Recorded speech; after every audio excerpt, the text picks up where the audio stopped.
Pertemuan ke-9 membahas mengenai advokasi kebijakan perlindungan anak di daerah dan partisipasi masyarakat dalam perlindungan anak.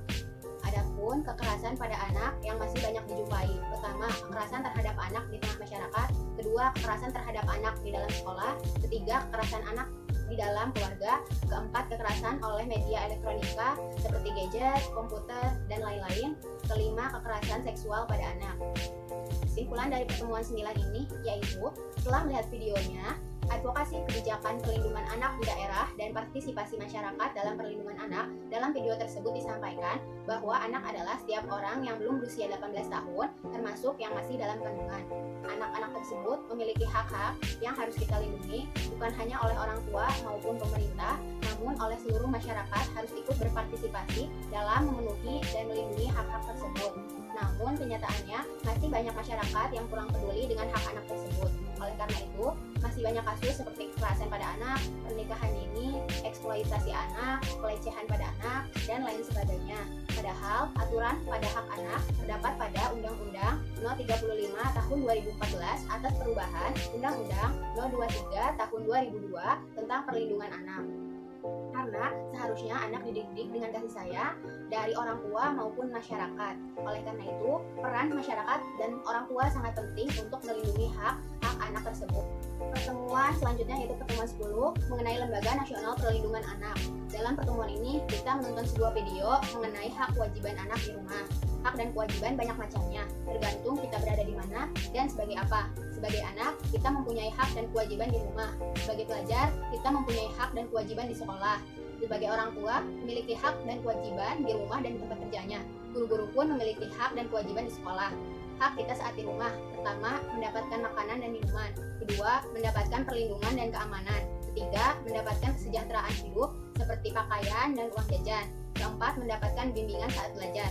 Adapun kewajiban yang harus dilakukan saat di rumah. Pertama, menjaga kebersihan rumah. Kedua, patuh terhadap nasihat orang tua. Ketiga, menghormati dan menghargai orang tua dan semua anggota keluarga. Keempat, mengerjakan PR. Selanjutnya, pertemuan 11 membahas mengenai Lembaga Internasional Perlindungan Hak Anak. Salah satu contoh lembaga internasional yaitu UNICEF memberi perlindungan terhadap hak-hak asasi anak, diantaranya hak keberlangsungan hidup, hak mendapatkan keamanan, hak pengembangan diri, dan hak berpartisipasi dan menyatakan pendapat. Selanjutnya yaitu pertemuan ke-12 mengenai pelanggaran hak anak dalam keluarga. Pelanggaran hak anak dalam keluarga masih banyak terjadi. Berikut adalah contoh pelanggaran hak anak dalam keluarga.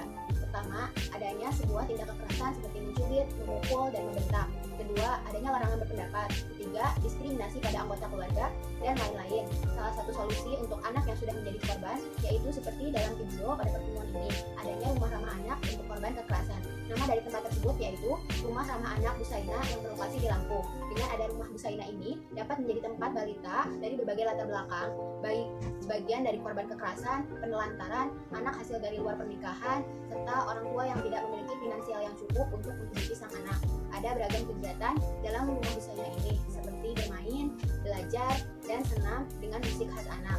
Untuk memenuhi kebutuhan anak, di rumah ini merupakan hasil dari kesukarelaan para donatur. Menurut saya, dengan ada rumah ini sangat menginspirasi dan sangat membantu agar menyadarkan masyarakat bahwa anak-anak yang menjadi korban memerlukan perhatian yang khusus dan lingkungan yang ramah anak untuk mendukung tumbuh dan kembangnya secara normal dan seutuhnya.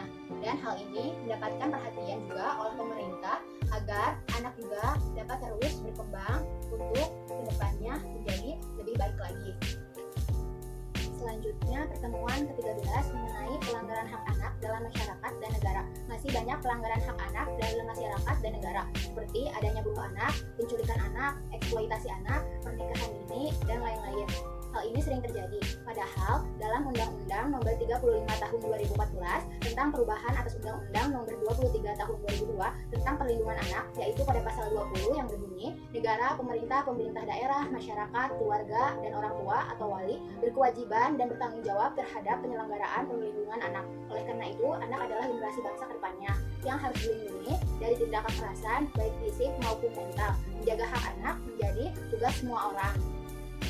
Selanjutnya, pertemuan ke-14 membahas mengenai perlindungan hak anak atas kesehatan, ancaman gizi buruk. Definisi stunting dan gizi buruk. Stunting adalah masalah kurang gizi kronis yang disebabkan oleh kurangnya asupan gizi dalam kurun waktu yang lama, sehingga mengakibatkan gangguan pertumbuhan pada anak, yakni tinggi badan anak lebih rendah atau pendek dari standar usianya. Gizi buruk atau malnutrisi adalah kondisi serius yang terjadi ketika asupan makanan seseorang tidak sesuai dengan jumlah nutrisi yang dibutuhkan. Nutrisi yang didapat bisa terlalu sedikit ataupun terlalu banyak. Pendapat mengenai stunting dan gizi buruk. Gizi buruk dan stunting adalah masalah yang saling berkaitan dan harus diatasi. Pada saat pandemi ini, kasus gizi buruk dan stunting meningkat. Kasus ini terjadi dipengaruhi oleh beberapa faktor, yaitu goncangan ekonomi akibat pandemi terus meningkat yang dibuktikan dengan tingginya angka PHK, meningkatnya pengangguran, dan meningkatnya angka kemiskinan. Akibat kondisi ekonomi masyarakat menurun, ini sehingga menyebabkan menurunnya kemampuan masyarakat untuk mengakses makanan dan layanan kesehatan. Selain ekonomi, hal ini juga berakibat dari kurangnya pendidikan informasi mengenai zat gizi dan pola makan pada masyarakat untuk memenuhi kebutuhan gizi sesuai anjuran. Kasus ini harusnya mendapat perhatian dari pemerintah maupun masyarakat agar dapat meminimalisir terjadinya kasus gizi buruk dan stunting.